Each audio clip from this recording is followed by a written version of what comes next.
Welcome to Kick It Up a Notch, hosted by Megan and Jenny. We're here to bring you lively conversations, inspiring stories, and a little bit of everything in between. Whether it's life, business, or just a good laugh, we're turning up the energy and diving into what makes life extraordinary. Let's kick it up a notch.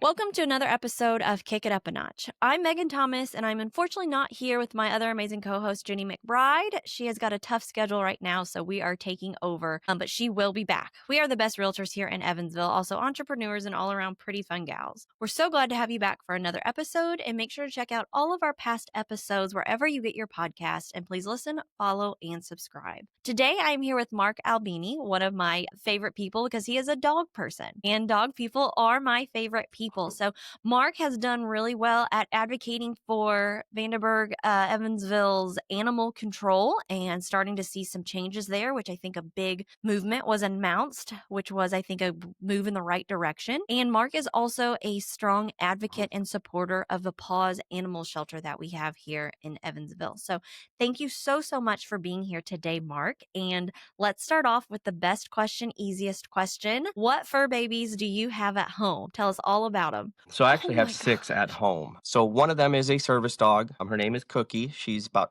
11, 12 years old now. She was just diagnosed with a form of cancer on the skin. So we're going in later this month to get that removed. I do also have, 5 others on top of that. One of them is a foster right now. Her name is Winnie. She's a black little pit bull that we pulled out of a hoarder situation. And then, of course, I have my boxer pit bull mix, Daisy, my border collie Kiwi. I don't really know what breed this dog is, but her name is Pumpkin Pie. She's some sort of shepherd. Pumpkin Pie, the one I know you've rescued them all, but she was so skinny, right? Was it? Yeah, Pumpkin Pie. Who was that? And she looks great now. She's on the right track, it seems. She really is. I mean, she's fat and happy, and my overall goal is to have the vet tell me that she's overweight. I know that's not a great goal, but she's deserved it. She's about 8, 9 years old and has kind of suffered her whole life being emaciated. And then I do have a little, she's now about 5 pounds, same age as Cookie, about 11 years old. She's little Chihuahua, Applehead Chihuahua. Pounds? Her name is Pebbles. Oh my God, I'd be so scared I'd sneeze and lose her in the house somewhere. She'd just go blow away. How does that little one do so good with the older ones, or the bigger ones, I should say? She's very vocal on the bigger ones. She does not want to be stepped on, so she sounds like a little angry squirrel. And she spends most of her days in my bedroom, in my bed, on a small little cat bed. She has a ramp to get up and down. She's got food and water and pee pad, and she can get out if she wants, but she chooses not to. She just wants to lay in bed all day. That is amazing. 5 pounds. Holy cow. So that is quite the mixture. How do they all get along? They all get along great. Pumpkin Pie was the hardest dog because she used to have to fight for food. So introduction to all my other dogs initially was extremely tough. It took about 2 to 3 months before I can let them be around each other, even outside, with no additional triggers, no food, no toys, no relaxing spots, just around each other. But I think she's come to realize that these are friendly dogs. It's a friendly space. And she has no problem now. When I got my little Kiwi, my little border collie as a puppy, she did not like her at all. And I think that has translated over to a love-hate relationship now, to where she still gets chased in a mean manner. But when she's caught, my Pumpkin Pie dog does not try to attack. Yeah. She's like, come on, keep running. Go ahead. Isn't that such a beautiful relationship to see grow, to see a pet go from just so timid and scared and triggered to helping them realize it's a safe, friendly environment? Yes, it is. And outside of this house, she is the meanest dog in the world. She will try to attack any other animal. On site, no triggers, no visual, male, female, spayed, neutered, does not matter. She just goes after it. So it's like, well, yeah, at least you know that. And sounds like she's not going to be one that you're going to attempt to foster out. She's staying in your guys' pack, it sounds like. Yeah. Oh, yeah, I adopted her. Once I realized, I was like, I can't have her get back into the same situation or have somebody be upset that, it took a long time to introduce with their dogs. It's like, well, she can just stay with me. It'll be fine. That's amazing. That gives me goosebumps. I love that so much. How does that patience wear on you? You're very busy. You have other jobs. Animal care and fostering is not your main profession. How does that patience wear on you and that ability to have 6 dogs in your home? What's that look like? So it's actually, I mean, I have been blessed with my oldest dog. Her name is Cookie. She makes me look like a better dog owner than I really am. So the pack mentality is strong here to Mhm. where Cookie is the pack leader and she is the strongest. She's the heaviest. She's the biggest dog that I have. So when the other dogs get out of line, she does correct them. And I don't mean fight. I mean just little nips, body checks, getting in the way, moving them out of the way, redirecting their energy to where I don't Yeah. have dog fights like you would think with that many dogs, especially they're all female dogs. So there's no mix. Yeah. So a lot of people say that's hard, but I am very blessed. I do not need to crate them. I do not need to individually feed them. We do free feeding at my house to where they all eat when they Mhm. want to and they graze all day long. And they also have 24/7 access to the outside of my house. Oh, So there's a wow. doggy door that goes in and out. It's all fenced. So they get to go enjoy outside if they want, inside if they want, with plenty of food and water and any toy that they decide to destroy. Have they ever brought in anything that you've come home and found? Squirrels typically. So they don't frequent my yard anymore. The squirrels will get up in the trees and they kind of Yeah. have like a Oh, bark yeah. when they're taunting. So yeah, they taunt my dogs. They throw acorns at them. They throw Yep. cobs of corn at them Yep. that are completely chewed up and so that also distracts my girls to where they're sitting Yeah. outside looking Oh, up at a tree all I day. love that they get that. I'd be such a nervous Nelly with that. And then also, yeah, I'd come home to dead moles just in my house all the time. I want to go back to that. So, do you think Cookie, who keeps the other ones in check, is her breed or her training as a service dog? Okay. No, I think I just lucked out. There's really no rhyme or rhythm to it. It just happened over time to where when she gets frustrated, when she sees something that's out of line, she starts nipping. And I do let dogs correct each other. I Hmm. don't let a dog fight happen. But if they're gonna show teeth, they're gonna growl, they're gonna bark, they're gonna nip at each other. That's kind of their communication. So I'll watch it from a little bit of a distance, see what's happening, and if there's actual bloodshed or a true fight, I would break it up, but that's not what happened. She just kind of assumed the role of being the That mama is dog one thing and the that pack leader. I was so young and like naive when I got my second one that I would 100% go back and do different, allowing the natural form of, I think the role of the pack would have stayed the same, but I think I took away my first male dog's confidence, constantly correcting what was Right. just natural he wanted to do with her. Our second one was a little girl. So seeing that, and I'm like, I know that I put that behavior in him. And then when we got a third one, letting that natural, hey, I'm in charge happen is such an important part when you're introducing multiple pack members. Yes, and Yeah. it does look scary. It's hard. It really is to kind of Mm-hmm. know and trust your animal to say, okay, you're showing teeth, you're starting to nip. Dog fights are scary. I don't want to break them up myself. Where do you jump in? Especially if I know you're Yeah. not a new pet owner, but if somebody is, they say, Yeah. well, it sounded mean. It's Yeah. like, well, it's Oh, supposed to yeah, and sound mean. specifically, I can only, talk to husky fights, and that's when they're play fighting, and people get Right. scared. I'm like, "Well, that noise is fine," but I know real quick when it switches from play fighting to a angry sound. So, yeah, like you said, Yep. new owners, these people who are trying so hard with the best of their heart to save an animal from foster. Again, going back to that Mhm. patience, that awareness of introducing to another member, they're not going to always get along right away. And that's, you see so many animals returned because that process Right. just isn't given the patience and knowledge it's supposed to have. Right. And most people are, I mean, I don't want to say most people. There is kind Yeah. of a trend Oh, where for people give sure. up too quickly lately. 24 hours, and we get calls back from people who've adopted out animals and say, this isn't working. They looked at my child wrong, or they made a mean sound to my other dog, or we let them sleep in our bed and they got upset. Yeah. And it's the first night, or it's even the first week or the first month, and it takes Yeah. time. They Yeah. need to That's decompress. That's a big piece of education. Every time we go and volunteer at the Warwick Humane Society and we hear our dogs come back, and that's our first question. We're like, well, how long did they have them? They're like, over the weekend, 2 days, a week, even a month, which I know that sounds Hmm. like a long time, but for that dog, what they've gone through, what they've gone through is so tough. So, if you don't mind me stepping back and asking, Cookie is a service animal. And that all that training went to the wayside at about age 10, right? So she does not get any sort of training anymore. Once you hit 10, it's like you get to do whatever you Okay, want. So so that's now what you she's mean. stubborn. Now So she's at 10, she kind of doing got to whatever be she off duty wants. a little bit, it Yeah, seems like. She wasn't as okay.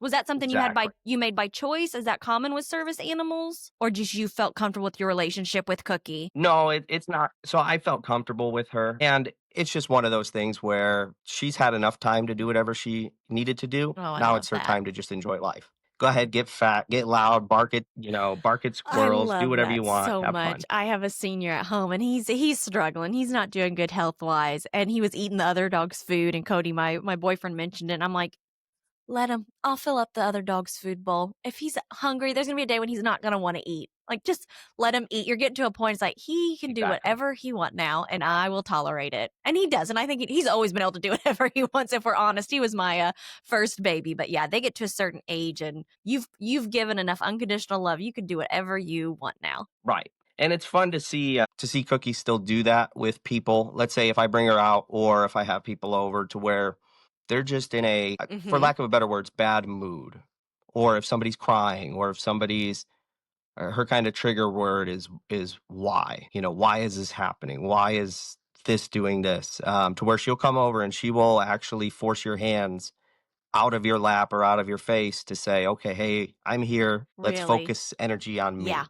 That's got it. Because even though Hmm. it's not actively used training, it's a smart dog animal that can do that for so long. That doesn't just go Yes. away. That doesn't just go. And I mean, I feel like No, there's some not at dogs who all. aren't trained to do that and just feel people's energy and just know, hey, I need to come up now and put my hand in their lap and stuff like that. Absolutely. So, I mean, some of these dogs Yeah. have hidden talents that you see right away or you never see until later on in life. And you could tell they make a good service dog or a good Hmm. emotional support animal. Or let's say if you want to bring them to nursing homes or children's hospital, some of those Yeah. dogs just work right off the bat and they just have that personality. Some don't. Some are crazy, like my little Those are border hot. collie. Yeah. She is high energy. She is Yeah. high energy, but she's also Sometimes you just insane. get them. Even the breed that's supposed to be, you do your research, they switch on some things. Right. Not always all those pieces match up. Exactly, and it's fun, it really is. I enjoy it, some people don't, but she Do clicks you in well at do my so you have house. 6, which whoo, bless your heart, because 3 is a lot for me. So bless your heart. Do all 6 have their own personalities? They do, and really, I mean, I don't consider Cookie a true dog as far as, Yeah. like, Yeah. patience-wise, she's perfect, there's 0 issues, I don't have to do anything with her Yeah. except just love on her. Pebbles, my little chihuahua, really, it's not considered a dog, 5 it's not even considered a pounds. You cat in have my a mind, large hamster. she's smaller than a cat. You Exactly, and she looks like a squirrel with her colorings and even her personality when I say she gets spicy. spicy and Yeah. yells at the other dogs, You're it's gonna have to share pictures of them. so those Count. exactly. Those 2 don't really, in my mind, count as needing patience for. Pumpkin Pie, the emaciated dog, since she is older, she doesn't destroy. She doesn't really do much, anything negatively. The only thing she does, which I don't think I'll ever break her of it, is if she Yeah. smells food, she tries to eat it. She will tip over trash cans like a bear and step on it, even the locking ones, until they pop open and eat everything inside. Yeah, And that's just exactly. because she That's had to just a fight for survival food. skill she had to learn. Absolutely. So other than that, I mean, she's so easy. So really, I have, in my mind, 3 that are my Yeah. dogs that I have to have patience with. Oh, I love that. I love that. Okay, so Mhm. what do you feel like, because I'm so jealous. I love animals. I want to help them as much as I can. I'm also very aware that I couldn't take on more. It wouldn't be fair to the dog. So I like to go and give my Mhm. time. I like to help the other one. So what got you started in saying, I like dogs, but now I'm going to do something about it and bring them into my home? So I mean, I've always liked dogs. I've always been to either humane societies or animal rescues just to walk around, say hi. Sometimes maybe walk them, take them out if I can, but mostly it was just to walk around, say hi, and take a look at what's going on.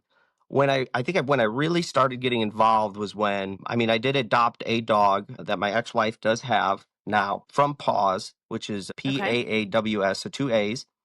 That's where I guess my loyalty started Mhm. from with Paws itself. So we adopted from them. I said, okay, well, let's try to help them. And sometimes, I mean, you'll see every organization ask for donations and they wanted dog food donation. So I just loaded up my pickup truck with, I know it's the cheapest Mhm. food at Rural King, but it's still food. Just loaded it up as much as I could and said, okay, here's a delivery. And then how can we get more involved? How can I help more and more? Um, to where I said, okay, well, let me join as a member and see what I can do. So that's where it really started was after that. And then there was this one dog, which her name was Birdie, and she was at Evansville Animal Control. And I did end up fostering her, and that only lasted about a week until she unfortunately passed away from parvo, which Mm. she picked up there. Oh, that's awful. So that was kind of my big start. And that dog, I don't know what it is. Most people have They call it either a soul dog or a heart dog, a dog that they consider the like best of their dogs. I know it's horrible to say, it's like having a best child, but there's just that bond and connection. I have Mm-hmm. that connection with my cookie dog, and Birdie, for whatever reason, I've only had her for a week, but I have some sort of bond with her to where I feel like she was meant to Yeah. die, but she was meant to die with me because then it kind of pushed forward every other thing Absolutely. that I've done so Absolutely. far. That time frame. It's amazing just in a few hours the love and connection you can feel with a dog. It's just so pure, it's so Yes. honest. And if you are a dog person, yeah, exactly. It's a yes. If you're not, then it's something you don't understand and that's fine. But 100% in that week, your heart and soul dog, like you said, it is that one that plants something in you. And like you said, meant to pass, Mhm. unfortunately, so sad. And it's just awful. We do this to ourselves that we know they're not here very long. But that journey and story she inspired in you will always, always be Yes. important. And I am also very okay saying that some dogs are more than others. You love them all. And I know people don't like saying it with kids, but I Mhm. mean, there's just something like my first one. I love all my dogs, but my first one, I mean, it's different. It's different. Yes. So you got Birdie from Animal Control. So that's kind of two stories I want to talk with you about your Mhm. journey with Paws and Animal Control. Where is Paws? So Paws is not a building. We don't have a true shelter. We Okay, are I a did not foster-based realize that. organization. So we do have a presence here in Evansville to where we go to PetSmart every weekend to adopt out our dogs. Our fosters do bring them into events to get adopted. We do have our website, paws.org, and then our Facebook page, facebook.com/paws rescue, to where we advertise them. We show off every animal that we have for adoption, which is all dogs and cats. And we rely on our fosters to house them in their house and take them to events and help get them adopted. So it's a little bit different than some of the other organizations, but That's we've been amazing. pretty good I with did it. not realize that at all. That is fantastic. So, how many foster individuals do you guys currently have that are fostering pets? I think we have about 60 dogs being fostered right now and then close to Wow. 200 Oh, members. is there any kind of process to like, I don't want to say like a background home check, but do they just fill out an application? Like, what Mhm. kind of is put in place to make sure that these animals and humans are set up for success? So we do have an application to become a foster. It does ask a whole bunch of references as well as where you work, where you live, landlord, or do you own it? Do you have any other dogs? Why do you want to foster? Do you understand? They could bark, Just destroy put that right things, out pee front. on Yeah. things. They could, yes, exactly. We are very open about any Mm-hmm. downfalls of fostering. We Yeah. don't want to sugarcoat it. Even though it is a great Mm-hmm. rewarding experience, it is hard. It really is because you're introducing a new animal into your house that you don't know if they're going to click right away or you're going to have to put in a lot of work into it. So we do our best to ensure that we're not setting an animal up for failure to where we want to know the foster. I mean, yes, we have an application. We don't respond typically just by email. Right. We do want to talk to them because we do feel that you get a better understanding of a person if you're one-on-one conversation with them rather than just Yeah, for either sure. a text message or an email. And at the same time, we always encourage and want people to do meet and greets with their current animals to whichever animal they want to foster first, because an animal may present that they might be good with other dogs or kids or cats or anything that you have in your household, but we don't want you to bring them home to where you immediately have to Yeah. turn around and So try to returning, return them. speaking of that, they don't bring the animal back to a facility. Is it on other fostering Right. members to say, okay, I can take this one in because this foster situation didn't work? I don't want to say they're constantly being shifted, but yeah, they don't go back to a facility. They have to go back into someone Right. else's home. Do you think that's a benefit to the animal that they're never kind of in that institution? Or do you think the bouncing sometimes from houses is tough? I mean,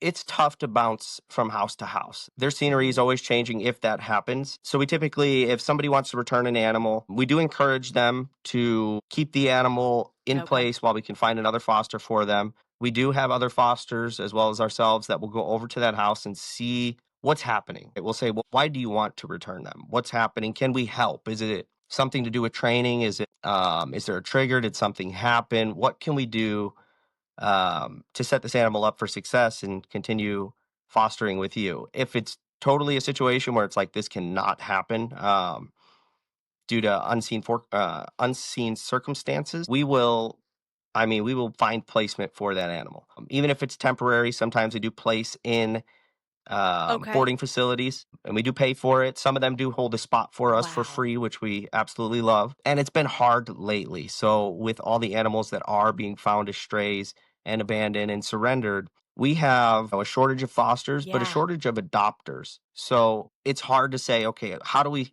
continue to save without overwhelming ourselves and without putting our kind of emergency placement places over capacity? I love how proactive you guys are able to be. A lot of facilities like humane Mhm. societies who have the dogs there, I don't think I've ever heard are able to like go and visit and see and kind of home visit that. So what a blessing that that's able to be done. I Mhm. always say, if there's just enough money in the world or I could donate to it, I would love to see that be like an extension of these places that save animals, like dog trainers and in-home visitors, of how it's setting up for Right. success. I would love to see so much more around that. So that's amazing that you guys do attempt that process first. But you mentioned something so important. As the economy changes, everyone thinks of the big main stuff. And understandably so, in some situations, people don't think of animal care and pet care. It's very expensive. So some animals are being It is. surrendered because of that. Some animals aren't being adopted as quickly Mhm. because that is such a big expense to take on in a very expensive world. And there's just unfortunately not a lot of discussion around that. And then these poor animals don't understand why, but they're beautiful animals are just staying in facilities even longer. I don't know where I was going with that. I don't know if it was a question, but it is. That's just so heartbreaking. I always just hate that. And I get people like you're saving their It is. like, making sure their families are fed and all that. But you see these animals, 9 years old, never been in a facility, surrendered because something's changed. Right. That dog, a dog in a facility already has so much stacked against them. A dog that's never Mhm. been in a facility like that their whole life are set Right. up for such disaster. And older dogs, when I go to facilities, the puppies are cute. I miss mine being Mhm. small. I am not a puppy person anymore. It's those older ones. Like they Right. need so much saving and love in life. And it is really Yes. tough. These facilities are just getting so overwhelmed and overfilled.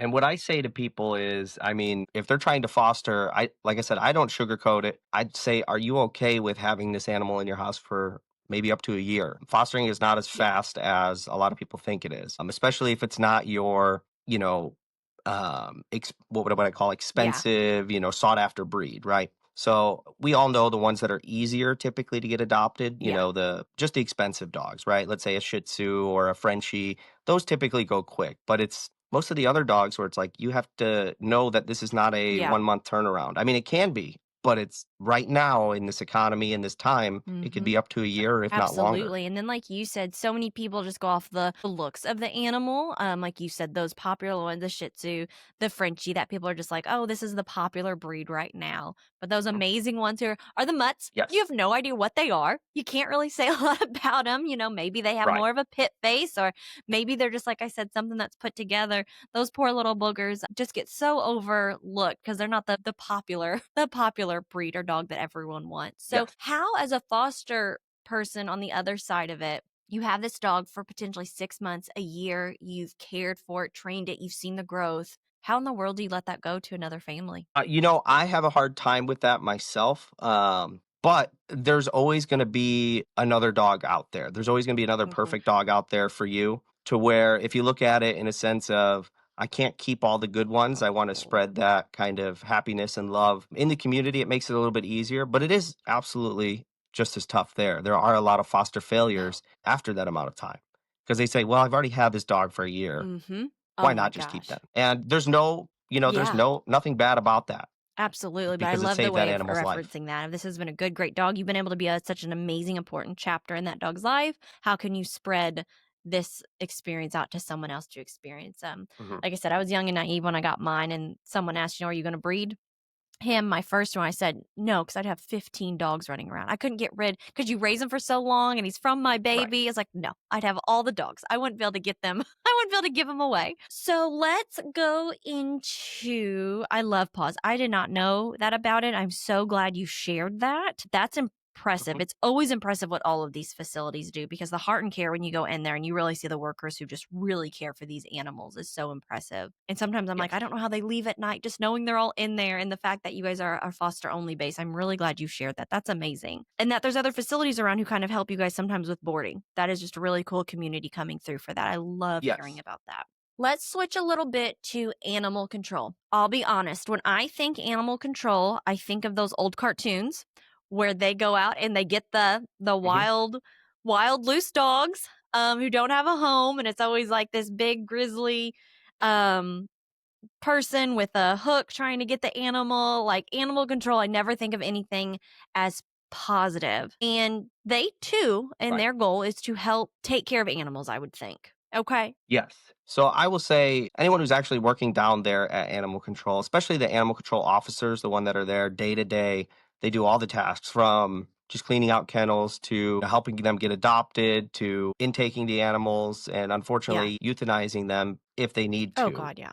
They hate it themselves. I mean, they'll walk out of the back area crying because they built a relationship with these animals. They do everything they can to help. And there is a lot of negativity, yes. A lot of it has to do with, in my opinion, and it's not on the officers and it's mostly on just education and communication. Like, people want to know the processes, people want to know what's going on. And unfortunately, just like any other government Hmm. organization, you don't know either, or you don't have either. So, my goal with everything that I try to do is just to get a little bit more information on the current processes or just the current statistics. I mean, what we doing as, let's say, a rescue organization, is that actually helping? What's our save rate? How many animals are coming in? It feels like more, but is it Tracking that, actually knowing more? what you can improve or what areas are having gaps if you Exactly. track it, and just with knowledge and data. Exactly.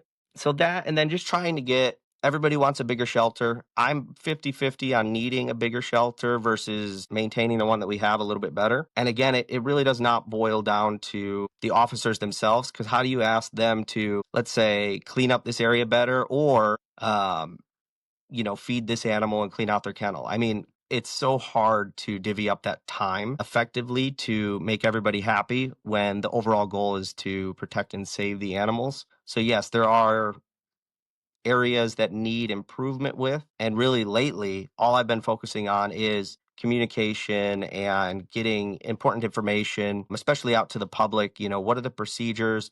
I know there's an ordinance. It is kind of vague. What are the internal SOPs? What are the internal procedures? What can you give to the public to know? They might still be pissed off, but at least they know this is what happens. Let's say if their dog gets stray or if it's picked up in a So different let's see. circumstance. I want to say the biggest difference is animal control is government funded. It's a government run program facility by the It city is and by the county. city and Okay. county.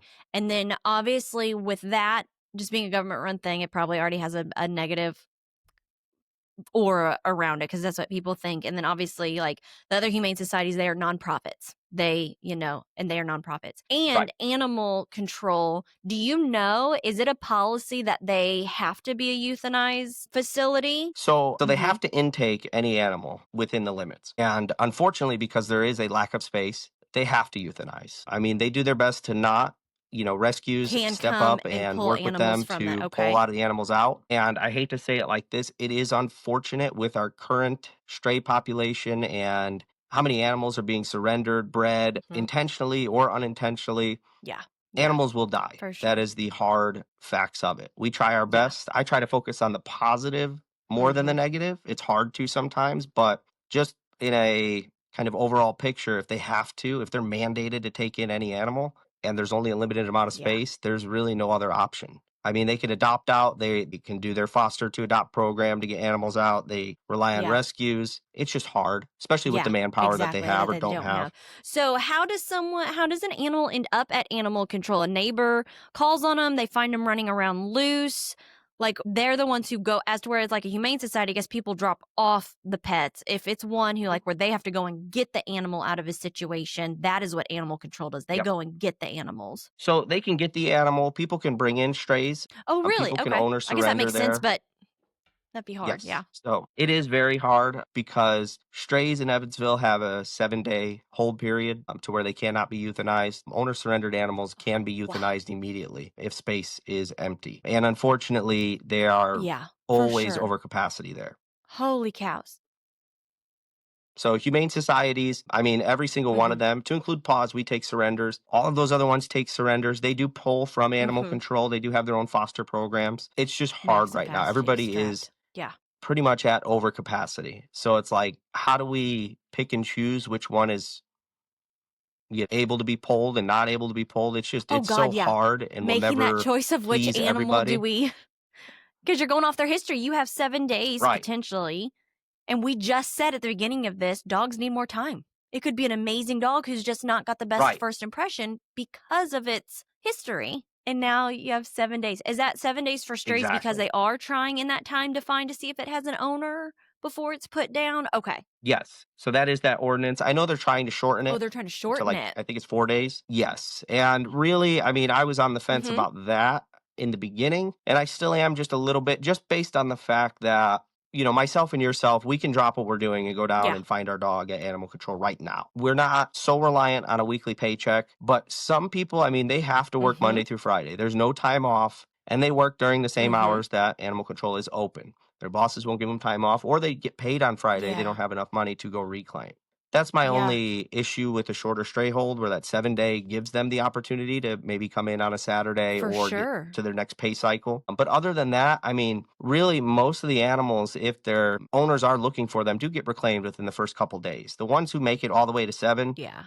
typically, I mean, they're not It's, getting reclaimed. yeah. It's hard. I don't know the true statistics on it. It sounds worse shortening it. It might be worse, but I don't know. What we currently have been shown is that it really doesn't matter if it's Because going to if be it's 7 or someone 4 days. actively looking for their dog, they're going to be there within 4 days no matter what. Yeah. Here's the horror I went to Exactly. like the worst horror story. You're on vacation. You have a friend watching your dog. It happens at the beginning of your vacation. You're gone for a week. You find out your dog got out. You come home and Right. they've already been put down.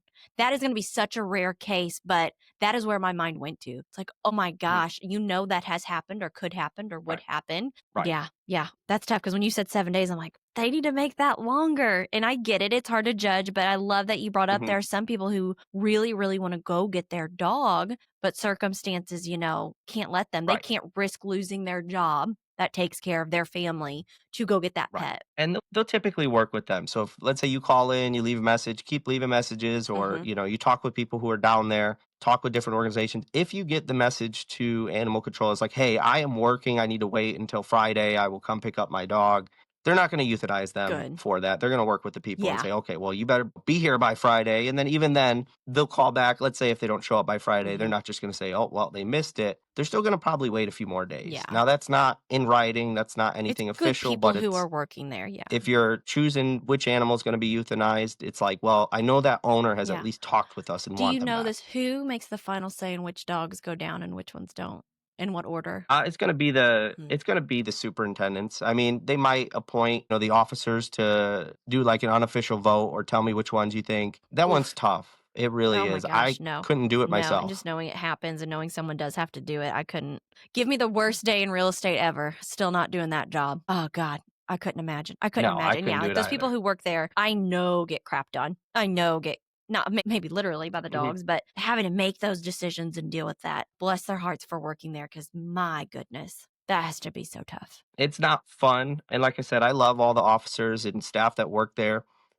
Who I mostly work with is gonna be people who are actually in charge of it, kind Mm-hmm. of that higher echelon of staff, who may be down on the floor with them, but mostly deal with, the ordinance, the paperwork, the statistics. How can we actually make change? Because, the workers are just, I mean, they're not just workers, but they're just workers. They don't have the say in to change anything. They just do what they're able to do, Yeah.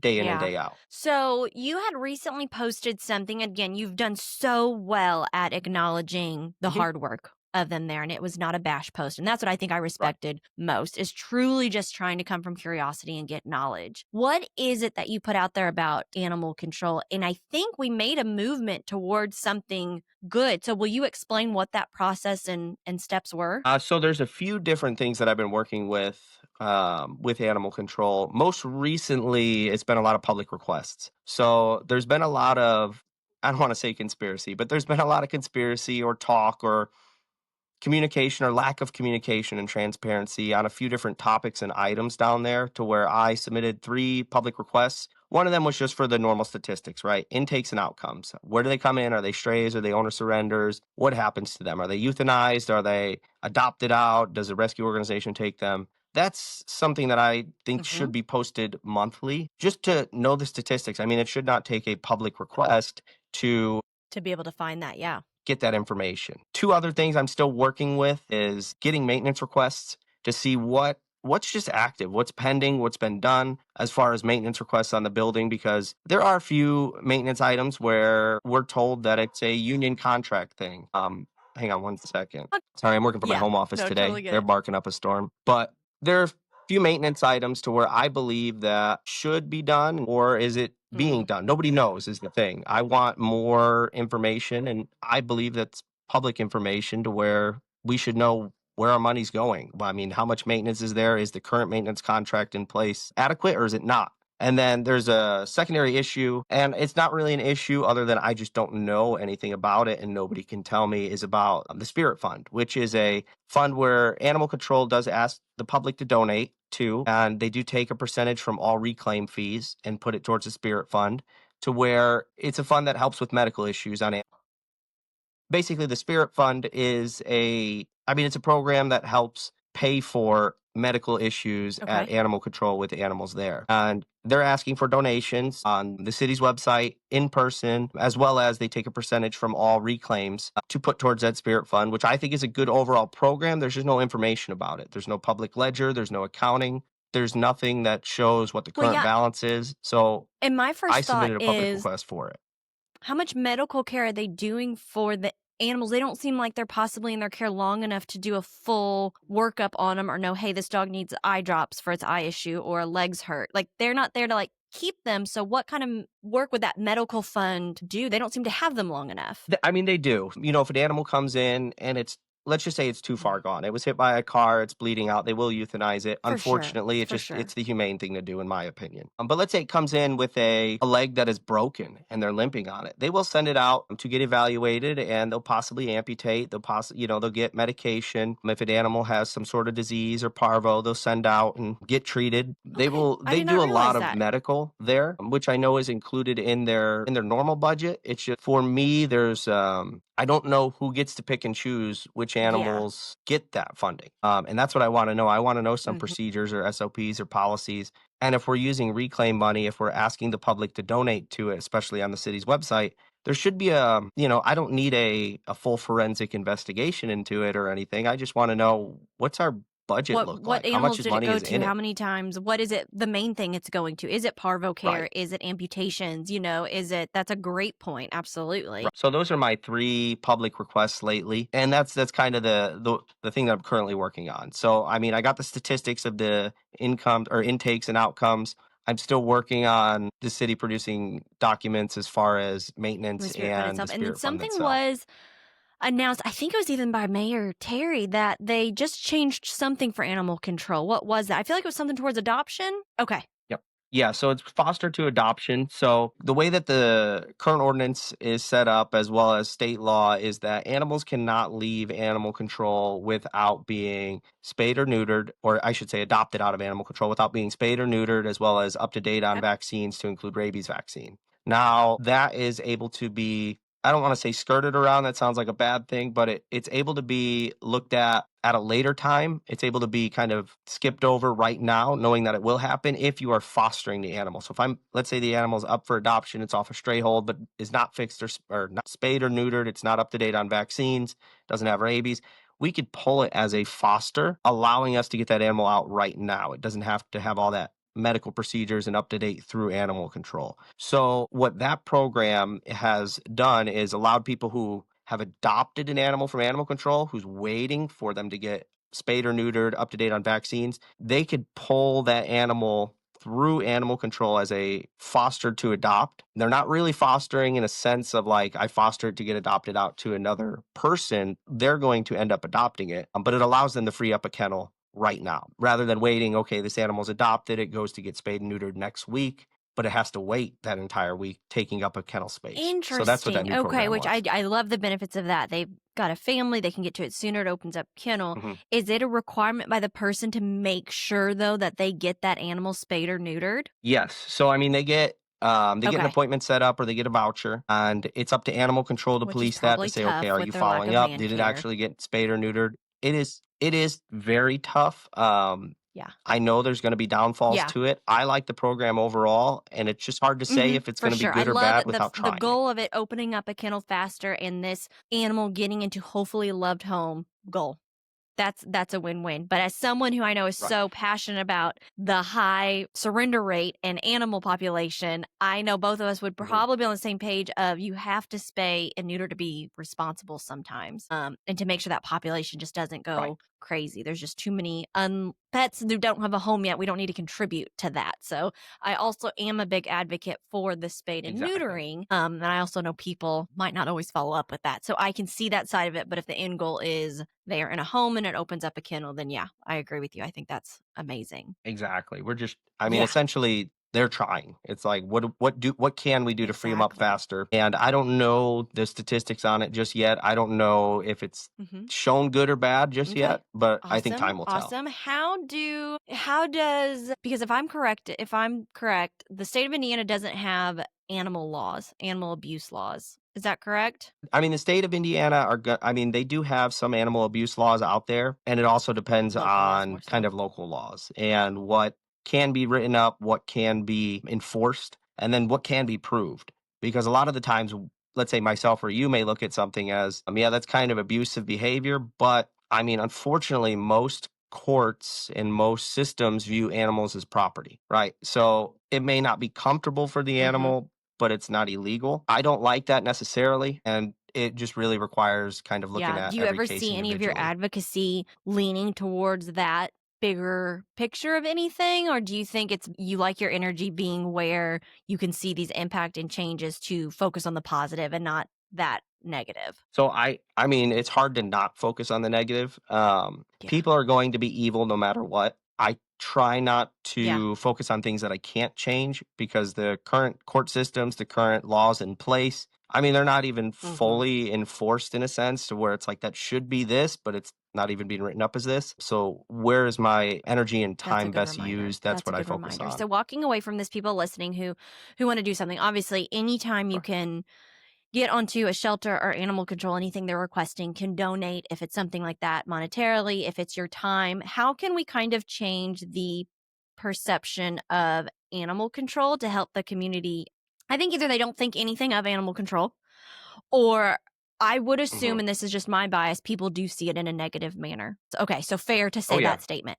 How do we work on, as a community, changing that narrative? I mean, it's hard to Okay. say without going there in person. There's a lot of information that may be 50% correct or 25% correct. And, it sounds plausible and may be plausible, but until you see it, until you know it, until you actually call and ask or go down there in person and take a look, you really don't know how it is. And I mean, it's hard. People have big hearts and emotion runs big with living creatures, especially animals. So, as far as seeing it not in a negative light, it's one of those where it's pick your news source, right? You could watch one news source and be pissed off, and one news source and be happy, and vice versa. Go down there in person, just take a look, take a walk around, sign in. All you do is walk in, sign in to the visitor look or logbook, walk around, take a look. You could sign up as a volunteer You and can help out. volunteer at animal control? I don't think I realized that either. You can. So you could walk dogs there. You volunteer. There's a volunteer process. Mhm. You have to sign up on the city's website. Once you're approved, I think it takes like 2 weeks. Once you're approved, you can go down there, walk dogs, can just assist where you can. So there's no real task list in a sense,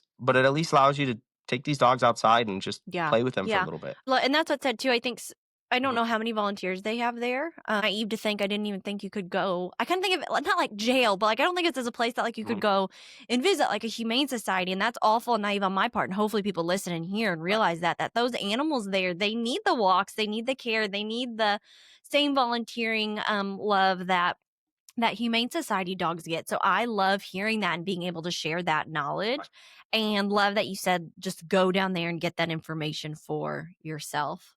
That's wonderful. That's awesome. Yes. So I love everything that you're doing, not only of saving the dogs, but that true advocacy. You are going out there and in a very responsible, respectable way, gathering knowledge to then therefore see, okay, where is an area that we can focus on first or faster, or making it what the end goal is, which anyone who's in that industry is to help the care of those animals. And that's the overall goal. I don't want to buy into any misinformation. I don't like reposting stuff Mm-hmm. that I really don't know the facts of, and then 20 minutes later Mm-hmm. be shown that I was incorrect. So that's why Yeah. even if it's good or bad, right? Go down there and just ask or call. If you can't get Yeah. through to them, go down there and talk in person. Yeah. It could be bad. It could be good, but hearing or playing the telephone game to say what was the real Yeah. information is just And so not helping draining, anything. and it Yep. just introduces Yep. Just trauma where it pushes doesn't need against to it, be. not helping anything, and not just Exactly. making it a political blast of negativity. If you truly want to make change, just come from curiosity, gather that knowledge, and then see the data. And then from that, again, like you said, could be bad, could be good, but those numbers are what allow you to start making that true Mhm. difference and impact. That's amazing. Oh my gosh, there's Exactly. so many things I would love to do with the doggos. And like I said, I'm a big talker. So I love that you are a doer. I'm just very, very impressed and inspired by everything that you're working on. And just thank you so much for sharing your story and time and the knowledge you shared about Paws and animal control.